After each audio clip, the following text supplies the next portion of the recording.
because I'm blind.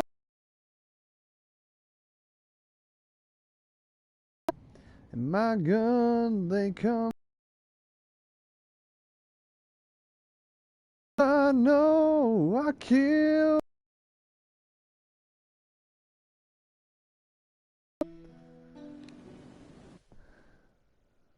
Surely goodness is of my life, and I will dwell on. Oh, still I walk beside the still waters, and they restore my soul. But because I'm wrong. Well, this is gonna get cut out anyway, so you don't have to deal with my singing. For those of you who did catch some of that, that was Through the Valley by Sean James. You may recognize it from oh god, what was it? The Last of Us 2 trailer, the one where Ellie's singing on the bed, playing the guitar. That's the exact same song that she sings. So, oh yeah, and get used to this because I'm gonna be doing a lot of stuff. One, just to get through the all the cut stuff that comes out of my out of these live streams in the beginning, and also because I feel there's a lot of fitting songs here for this game. I should probably make a playlist of fitting songs for this game at some point and just like listen to them as I go through it. Because I got a lot of great songs that would work perfectly for this. Anyways, hello everybody, and welcome back to Shadow of the Colossus. Last episode, we, well, booted up the game and beat the first two Colossi. So now we're going to beat the next two Colossi. Thanks to the power of autosaving. If I could just remember the controls. By the way, I did... Oh, the cutscene starts up again. I mean, it is a bit redundant because...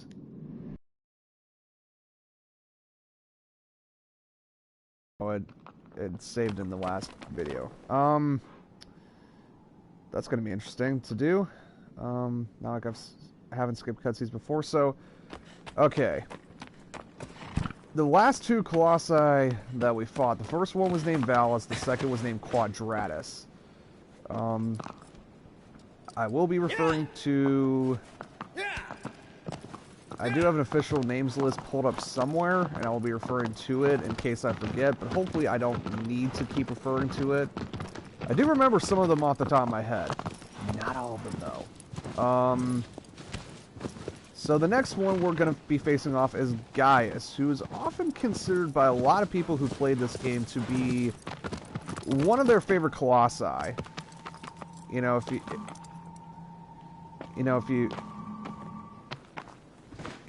you were to talk to some people, like some people, you know, Gaius is easily up at the top. Me personally, he's good.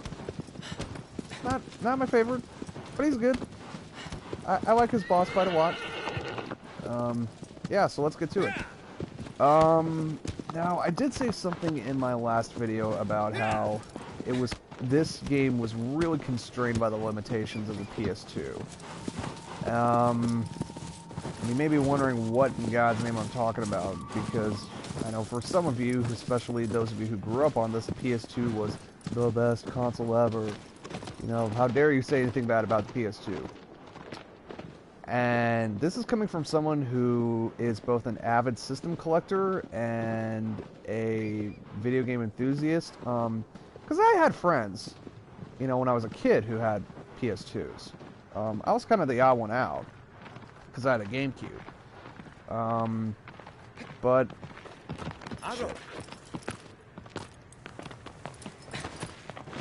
Anyways, in my opinion, I'm gonna be completely honest here. out of the 3 main 6th generation consoles, and I'm not counting the Dreamcast here because that's kind of its own beast, I honestly think the PlayStation 2 is the weakest in my opinion. Because, first of all, if you look at a lot of multi-platform games, with very rare exceptions, I find a lot of the PS2 games, don't control as well because, I'll be honest here, I prefer the GameCube controller and the Xbox S controller to the DualShock setup. For me, they tend to feel more responsive in a lot of games, so that's one reason. The other reason is in my experience, a lot of PS2 ports suffer from longer loading times and a lot of weird glitches that the Xbox and the GameCube don't tend to have. So yeah, and the fact that the PS2 is the most popular means that unless you were using exclusives, which in my opinion the exclusives for both systems, for the most part at least, are better than on the PS2. Not saying the PS2 has bad exclusives, but the GameCube and the Xbox to me have far better exclusives than the PS2. But unless you were doing, you know, exclusive things for those 2 consoles, than the PS2 was. Also a factor of reliability because, I don't know about you, maybe it's just me, that's one of the shrines in case wondering, but I've had to replace, on the PS2 that I own, I've had to replace DualShock 2 controllers a lot. And I mean, a lot. They just don't seem to work. And I am talking about, OEM here. Yeah. Meanwhile, the GameCube controller that I got, that came with my system for my 6th birthday, lasted me a good solid 10 years, I want to say. 10 or 11 years until it finally crapped out because I ended up getting water into the little crack between the analog stick. And yeah, that spelled the end for it. But that little bastard hung on. Yeah, DualShock controllers, no. So, in all honesty, I never found the PS2 to be the greatest of the 6th generation consoles, in my opinion. I actually think it is far inferior to the GameCube and the Xbox. Which, to me, begs a question, a rather obvious question, why the hell is it ever the best seller? Well, if you want my opinion as to why the PlayStation 2 was the best-selling unit of its best-selling 6th generation unit and outsold the GameCube and the Xbox, I've got a couple reasons as to why. One is that it came out first. It came out in 2000, the Xbox and GameCube came out in 2001, so it had a head start. 2, and this was kind of the really big one, was instant out-of-the-box DVD compatibility. Because you gotta remember, this came out in the, you know, when DVDs were new and novel and kind of weird. So the fact that you had, you know, a game system that could also play DVDs meant that you didn't have to buy a dedicated DVD player. So that saved you money. And I think the other reason for that is that it was very neutral. I'm talking like Swiss neutral. And when I say neutral, here's what I mean. The PS2 has a very...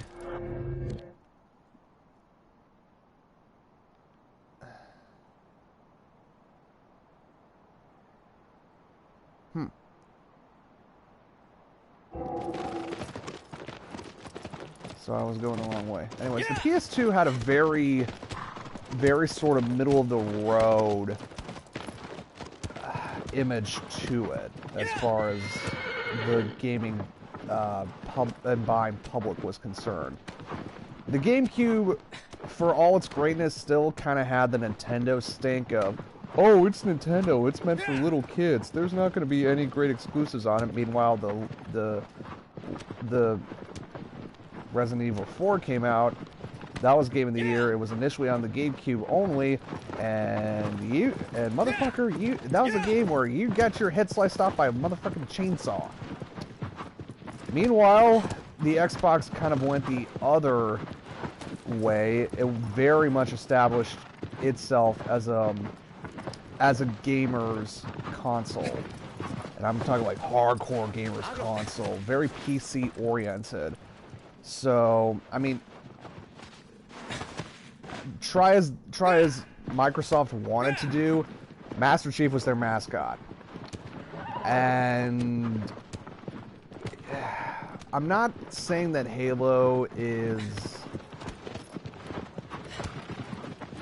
a series that gives off the wrong impression. Like, I actually recently played through the first Halo game, just a little bit, for sake, and while I don't think it's aged the best, it's still kind of fun, but, you know, the Halo series is fairly tame by today's standards, if you really think about it. Even back in 2001, there's not a whole lot there that really justifies getting an M rating, in my opinion.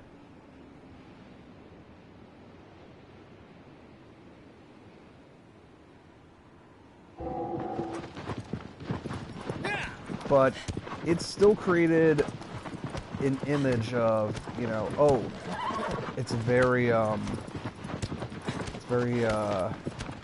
it's a mature system for mature gamers, which kind of limited the kiddie appeal a little bit. PlayStation 2 never had that, because on one hand you had games like, you know, the Grand Theft Auto series and the Metal Gear Solid series and Devil May Cry and God of War, you know, very mature games for, you know, older gamers that they could sink their teeth into. And on the other hand, you had games like Sly Cooper, Jak and Daxter, motherfucking Kingdom Hearts. Good lord, Kingdom Hearts. Ugh. That appeal to kids. So it was very neutral. You know, you could have your video game console system, but it appealed to everybody. If you were an older gamer, you got some good games that, you know, tended to lean a bit more toward your kind of demographic. And if you were a younger gamer, there was still a healthy selection of kind of kids games, if you will, that your parents bought. So I think that's kind of the reason why the PlayStation 2 lived as long as it did. Although in my opinion, it lived on way too fucking long. And just became a shovelware machine towards the end of its life. It really started to become, in the late 2000s, early 2010s, what the Atari 2600 became in like the late 80s and the early 90s, just a cheap option. Like if you were POW and you had zero budget to spend on anything new, you still had the good old PlayStation. Didn't matter that all the games on it were pretty much just, you know, garbage by that point. It was still there, and you still had a good library of old used games that you could pick up for relatively cheap. Not like paying $60 a game for you know, for new games and stuff. And you could buy PS2s for relatively cheap. You could buy them for less than $100 toward the end of their lifespan.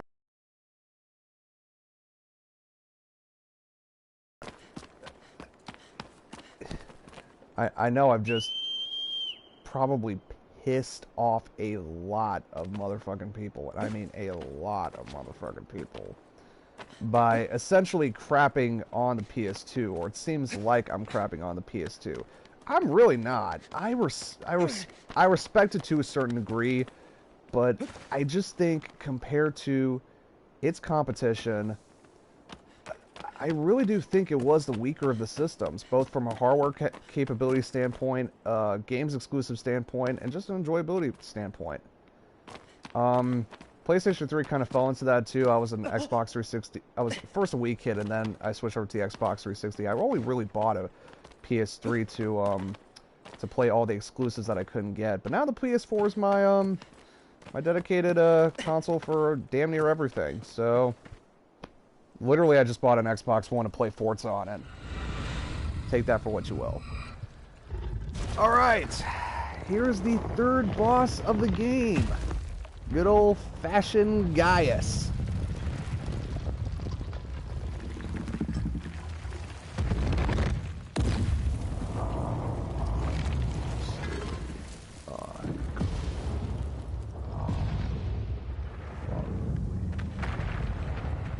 Oh man, I just bummed myself out there. And if you don't get that reference, please don't talk to me. But if you do get that reference, yeah, I'll let you share in my boxing issues. But anyway, this is Gaius. And you may notice that he's got a giant-ass sword. But that also means that he's got a giant gauntlet that we can't necessarily get at. So the question is, how do you get him up there? It's simple. You gotta stand on this, wait for him to swing, and then... Oh! I timed that wrong. But yeah, essentially, you stay on this thing right here. Right here. Come on, motherfucker. I'll shoot at you. I'll shoot you in the eye. Shit, I almost did get him in the eye. And then, wait for it, wait for it, wait for it. Dodge roll out of the way, and the reverb is going to break that off. And now you got a nice little spot where you can get up there and start slashing. Provided you don't get hit first. And yes, you do essentially have to climb up on the sword.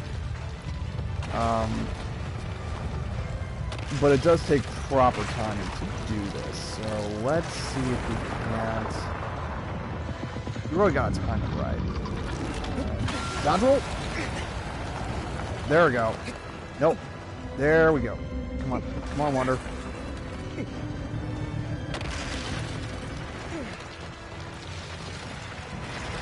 Yeah, you can just see the I know I gushed about the visuals before, but it really does bring a sense of scale in a way that the original never did. Hell, I don't even think the PS3 Remastered edition could have done it as beautifully as this did. Because, holy shit, it really does make you feel like an ant trying to climb Mount Olympus. It is just...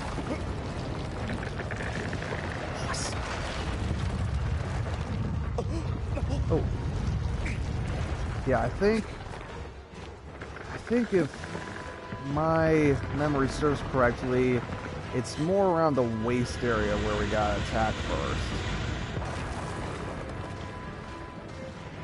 Although, does he have one on his head? Of course he has one on his head. And... stab? But as you can tell from that, that's not the only one. Yeah, you'll notice fairly quickly how many sigils you have later on because of just, you know, how much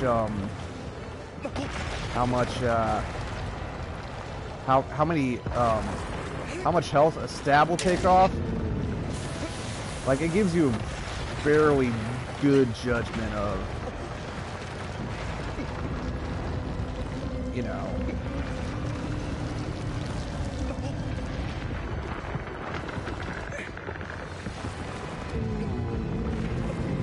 of how many weak spots you need to get and how long it's going to take. And that sigil should be disappearing about now?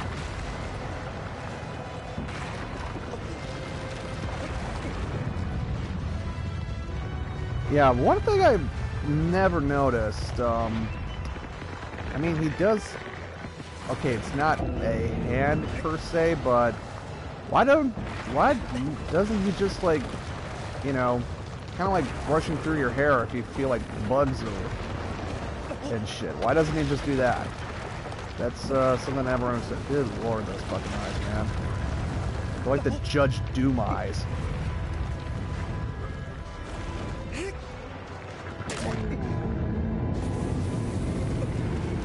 Yep, there we go. And I think we just drop it down.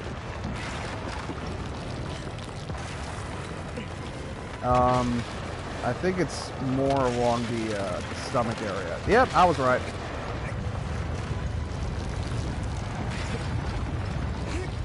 And stab.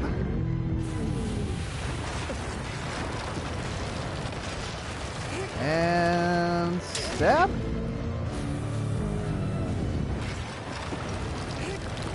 And stab again.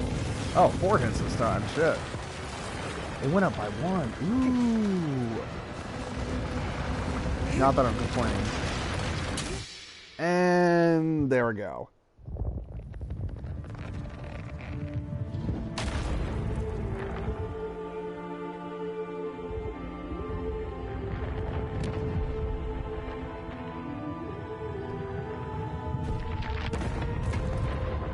Yep, there we go.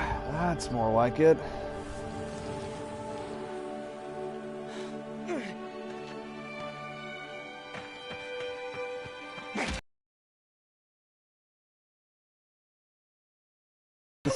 They gonna get you.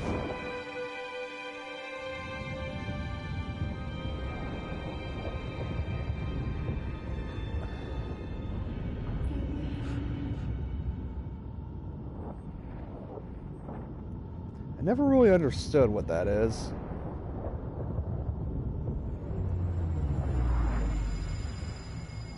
All it just reminds me of is the ending of 2001.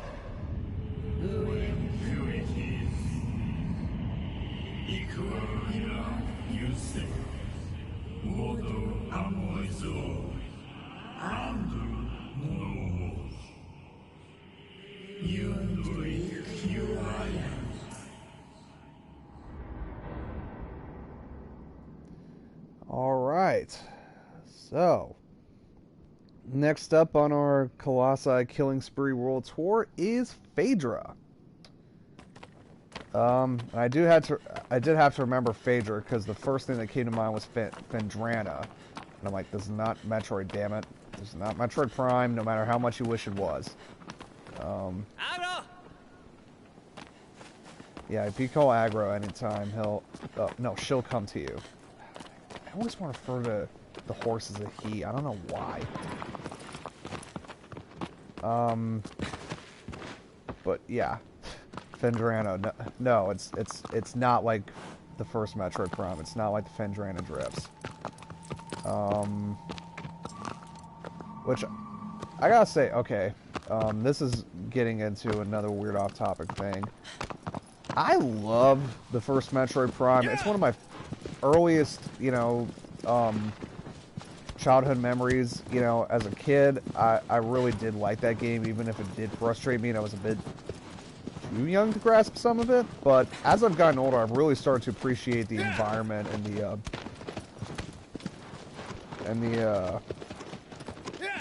the atmosphere of that game. And that's also a game with a really great soundtrack. The gameplay still holds up to some degree. It's a little janky here and there, but it's still playable and still really enjoyable. Some frustrating parts in it. Having to find the chosen artifacts at the end is a tedious grind. But it's still really solid. Another game with an amazing soundtrack. Good lord. But then again, I'm one of those people who loves it when there's very little dialogue to be had in anything, and the music just sets the tone and the mood and really tells the story on its own.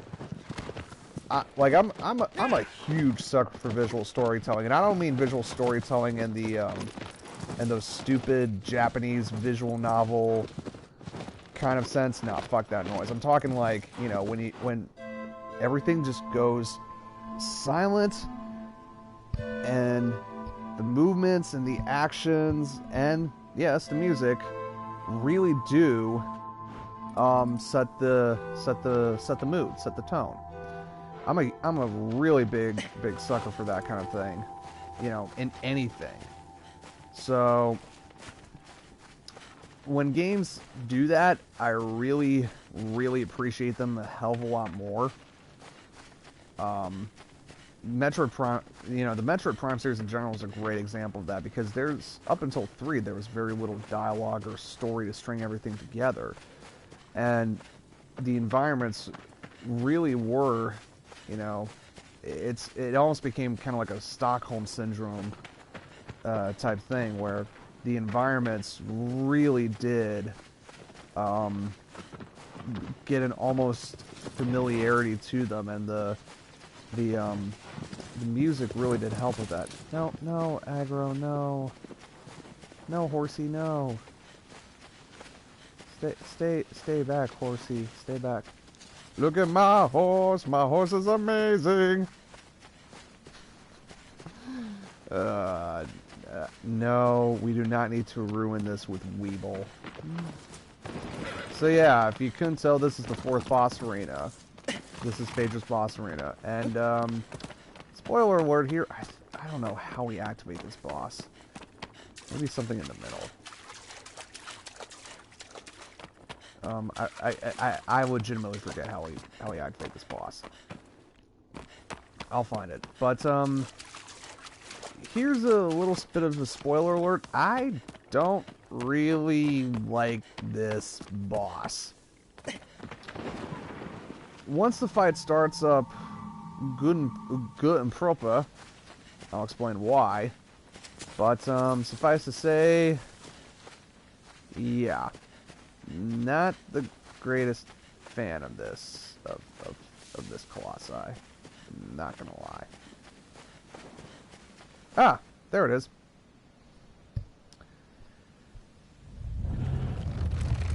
And speaking of looking at my horse,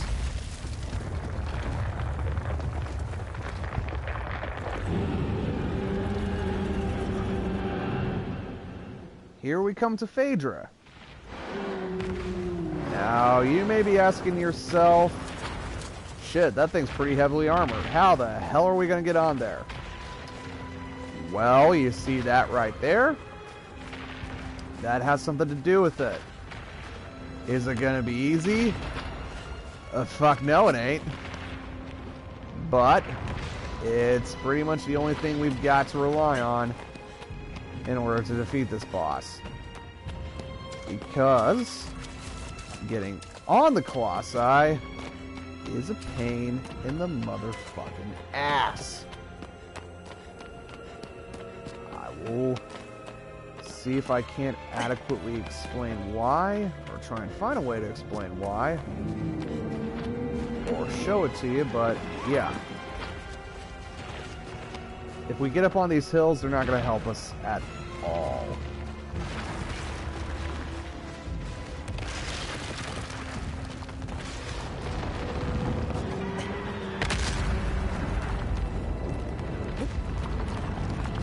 Yeah, because, which is a really shame that this boss, in my opinion, is one of the weaker Colossi battles, because he's honestly, he's one of the coolest designs in the game. Of course, there are Colossi that, from a design and visual standpoint, I do like more. But, this, you know, he certainly ranks up there. Unfortunately, trying to fight this thing, oh, good lord. And it does not help that it does suffer from, bipolar camera syndrome. You know that thing in the early 2000s, early to mid 2000s, when it came to platforming games, especially in the 6th generation with dual analog controls, where if you were playing any sort of third-person action or platforming game, and sometimes when you try to get the camera to look at something, it just refused to, and there were really awkward angles where it would just screw you over no matter how much control you thought you had over it, and it became really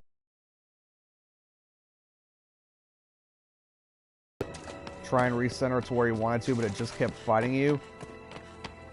And it only seemed to do this at the worst times and the most vital times. Yeah.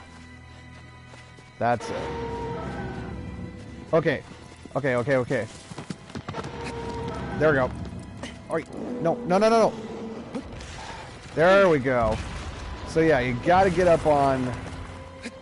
What would you even classify these things as? I would...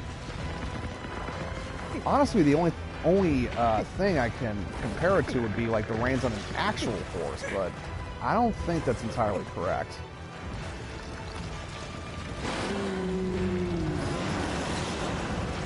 And unlike Quadras, or Quadratus, or Quadratus sounds like Quadraxis, which uses Metroid Prime 2, but that's a story for another time. Unlike Quadras, this guy likes to shake a lot more.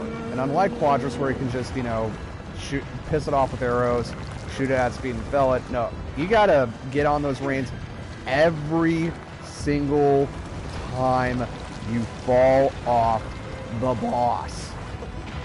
Which is really annoying because not only does he move wherever the hell he feels like it, but pretty much when his head is lowered down, those are the only times you can get on the reins and, start attacking him. If he doesn't have his head down over one of the tunnels, that's pretty much a no-show. And the game is really inconsistent with its with the amount of time, with how long it takes for him to do it. Sometimes he'll just chill out there, for minutes on end in one spot. Sometimes it is literally impossible to get him to stay still for long enough for you to get on him. And the fact that you don't have a whole lot of grip in this boss battle is doubly annoying. Oh, there's an additional weak sigil here. Come on. Just give me one good hit in.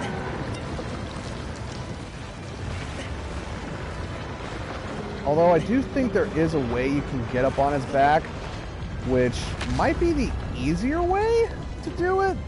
But regardless, this boss is still a pain in the ass to actually get up and start stabbing him.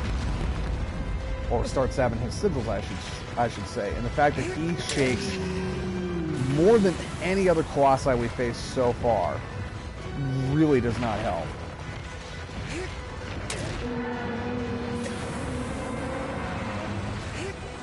So yeah, that's why I never cared for this boss. Again, he looks really cool. He's probably one of my favorite Colossi design in the game. It's essentially a giant fucking warhorse, but just the amount of work you have to get through and the gimmick surrounding it just doesn't make it as epic as it should be. In my opinion, at least. And once again, another creature falls. I'll get more into the actual story implications of this as we go further on, but for now, yeah, there's a reason why this music keeps constantly playing in the camera work and everything is doing it the way it is.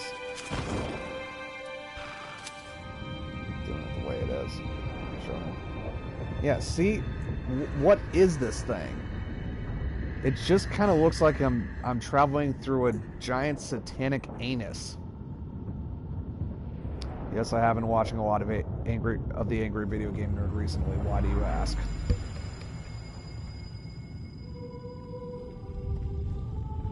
And my theory did bear fruit. The number of Colossi you kill correlates to the amount of shadow figures are surrounding you. And if you haven't figured it out now, yes, all the odd Colossus are on the right-hand side. All the even Colossus are on the left-hand side.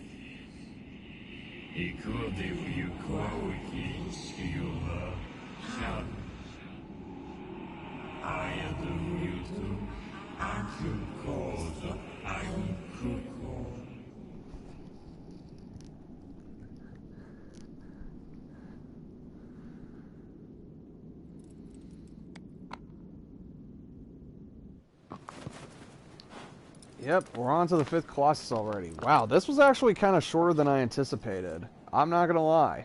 I seriously did think this would take longer. But, well, it doesn't matter. Wow, this game's actually gonna be shorter than I remembered it to. I seriously thought it was gonna be longer than I thought it was. Maybe it gets longer towards the end, but so far, we're kind of breezing through it, surprisingly enough. So, anyway, thank you all for watching, this, live stream. And Let's Play. You know, click on my channel link to watch all my other Let's Plays. And as always, I will see you guys next time. So, yeah, take care.